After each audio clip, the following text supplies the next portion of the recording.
여러분 안녕하세요. 오늘 얘기는요, 땅심 농사 이어서 지금 한 40번째 계속 얘기하고 있죠. 자, 땅심 농사는 누구나 꿈꿀 겁니다. 자, 수천 년 동안 이제 거의 땅심 농사로 농사 지었지 않습니까? 조금 여유가 있었던 농가들은 이제 돼지나 소를 키웠고요. 거기서 나온 퇴비 넣었을 때 우리가 이제 작물 성장 재배 속도가 전통 재배 정도. 근데 이제 그런 퇴비조차 없을 때, 가축이 없을 때는 뭐 전통 재배의 성장 재배 속도도 유지하기 힘들었거든요. 그러다 보니까 수확량이 절대적인 부족의 그런 농업의 역사 아닙니까?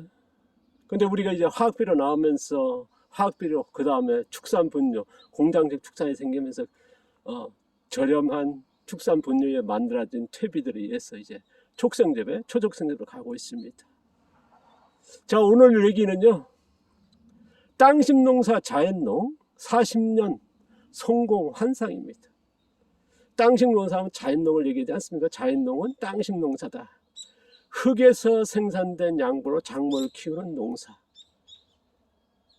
근데 오늘 왜 40년의 성공 환상이라 그러냐 그러면요. 앞서도 얘기했으면 전편에도 얘기했습니다만은 IMF 이후에 우리나라에 얼마나 많은 분들이 땅식 농사를 지향하겠다, 자연농을 지향하겠다 해서 도전했지 않습니까? 그런데 거의 뭐 상당수가 대부분이나 할 정도로 포기했습니다. 실패했고요. 왜냐 그러면 이제 작물을 키울 수 있는 양분이 토양에서 흙이 생산해서 그걸 키운다는 건 힘들거든요. 양분이 생산이 안 된다는 걸 안 되니까 포기했던 것이 아마 절대적일 겁니다. 거의 뭐 100%나 보셔도 무방할 겁니다. 포기하신 분들의 보면요. 이제 아까도 말씀드렸습니다만은 우리가 이제 화학비라든가 그런 나온 자연농이 되기 전 뭐 70년 이전이죠. 그때는 이제 전통 농업에서는 어떻습니까? 아까도 말씀드린 퇴비, 두엄 같은 축산 분뇨 만든 뭐 소나 돼지 키워서 나온 두엄이라 그러죠. 옛날엔. 그때는 우리가 발효 퇴비가 아니었고 이제 숙성 퇴비, 발열 퇴비, 그전 거의 뭐 숙성 퇴비였습니다. 그러니까 흙에 넣어서 흙에서 그 퇴비들에 의해서 미생물들이 이제 박테리아가 생기게 하고 이제 거기에 분뇨, 농축된 질소들에 의해서 생산되지 않습니까? 그러면 이제 작물을 키워내는, 그래서 전통 재배 정도 유지하는, 그리고 그런 두엄조차 뭐 숙성 퇴비라고 하는 그런 퇴비조차 두엄도조차 없을 때는 전통 재배 속도도 내지 못했다. 그게 정설이거든요. 근데 최근에 보면 이제 자연농 왜 한상이냐 얘기했냐 그러면 자연농이 소개되게 우리나라에 건 40년 돼가고 있습니다. 거기에는 어떻습니까? 대표적으로 후쿠오카, 가와구치, 키무라입니다. 자, 세 분 다 앞서도 얘기했습니다만은 화학농, 친환경, 유기농 이상의 생산한다. 아니면 버금가게 생산한다. 이제 그거에 환상에 빠지고 이제 도전했던 거거든요. 근데 지금도 그 성공 사례가 계속 올라오고 있습니다. 먼저 전편에 얘기했던 작물 성장 재배 속도가 초생재배. 초생재배가 이루어진다는 건 뭐겠습니까? 작물을 키우는 제일의 영양, 질소가 많이 공급된다는 거거든요. 근데 흙에서 생산돼서 그렇게 작물을 촉생재배가 되도록 키울 수 있냐는 것. 근데 키우는 사례가 있긴 있습니다. 뭐 제가 앞서도 얘기했습니다만은 농사 안 짓던 수천 년의 그런 것에 이제 개간해가지고 뭐 화전이죠. 첫 해는 전통재배 정도 아니면 뭐 촉생재배까지는 안 가고요. 전 단계 정도. 그게 전통재배라 보시면 좋을 것 같습니다. 그럼 전대 두 번째 해는 안 자란다는 말씀 드렸습니다. 지금도 보면 이제 화학농이나 친환경 유기농 농지에다가 자연농, 땅식 농사를 시작했습니다. 그러면 작물이 어떻습니까? 거의 촉생재배 가깝게 재배 속도가 빠를 겁니다. 뭐 그거는 이제 어쨌든 양분의 흙에서 있는 걸 쓰는 걸 하게 하지만, 그러나 두 번째 같은 경우는 거의 전통 재배의 성장 재배 속도도 유지하지 못한다는 건 이미 수많은 사례로 입증됐습니다. 근데 이제 자연농 대가들, 땅심농사 대가들이 성공했다 그러니까 그거에 환상이 빠지고 되게 그 과정을 설명 안 하거든요. 제가 이제 앞서 계속 눈에 얘기합니다. 후쿠오카 마사노부, 가와구치, 기무라 대표적으로 성공 사례는 뭐냐? 벼농사를 얘기합니다. 벼농사는 화학농, 친환경, 유기농 이상의 생산 아니면 버금가 생산이고 거기는 후쿠오카, 기무라는 퇴비를 썼다는 거. 가와구치는 쌀 껴고 그 다음에 어떻습니까? 세 번 다 벼를 재배할 때 물을 받거든요. 거기에 풀이 자라면 계속 베어가지고 그게 풀이 뭐냐면 녹색유기물입니다.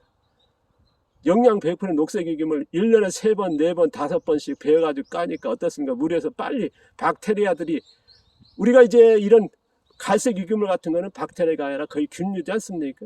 우리가 습소 가면 15대1 BF가 그 정도밖에 안 된다는 말씀 드렸습니다.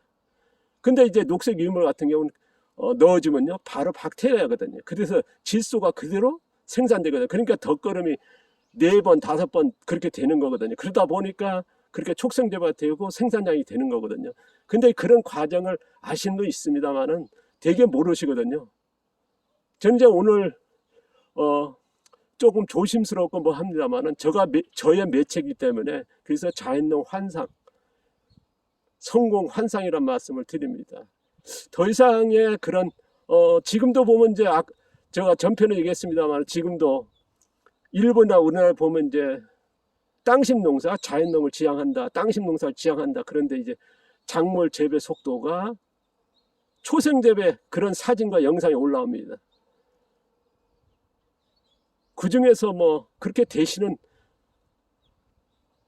농지도 있다는 말씀 드리지 않습니까? 바로 전편에 얘기했습니다. 저희 같은 경우는 저기에 거의 촉생재배, 전통재배 넘어서 촉생재배 가까운 흙에서 생산 양분으로 해서 키워야기를 합니다. 그건 뭐겠습니까? 계속 집 앞에다 보니까 좁은 공간에다 보니까 집에 녹색 유기물, 채소류 같은 거, 과일 껍데기 뭐 그런 거 계속 넣습니다. 그럼 박테리아들에 의해서 질소가 계속 공급되거든요. 그러니까 촉생재배에 가까운 지금 브로콜리 제가 전편에 보이지 않습니까? 그렇지 않고요. 갈색 유기물 이렇게 멀쩡해서는 저는 그렇더라고요. 수많은 사례를 보면요. 근데 아직도 이제 아까도 말씀드렸습니다만은 촉생재배 되는데 그러면 그 양분을 생산하는 농지겠냐? 땅심이 정말 그런 촉생재배 되게끔 질소를 생산하겠냐 하는 의문을 가질 필요가 있다고 봅니다. 그래서 저는요 하나 팁을 드린다 그러면요 지금 우리나라 농업이나 전 세계 농업이 결과물을 가지고 되게 평가를 하고 무슨 농업기술도 결과를 찾지 않습니까? 병에 치우면 농약 어떻게 썼냐.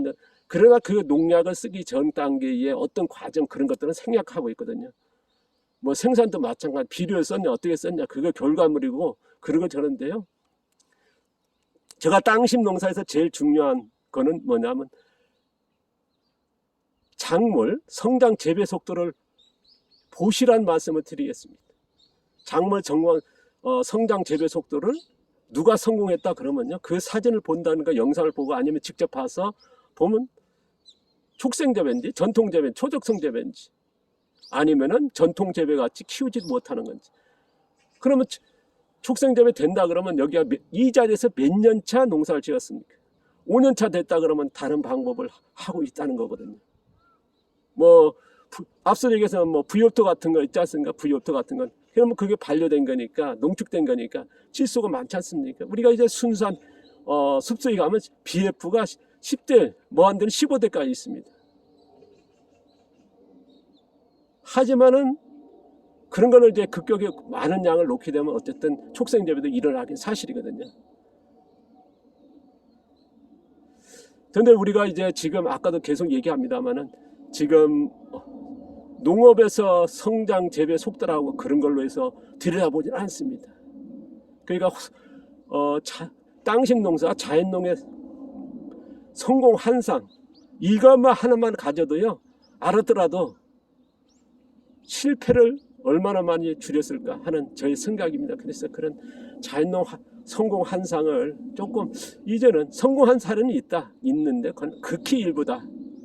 대부분은 그리고 어디 가서 볼 때 평가할 때 아니면 정말 내가 성공하냐 아니냐는 것은 작물 성장 재배 속도를 보시란 말씀을 드려봅니다. 감사합니다.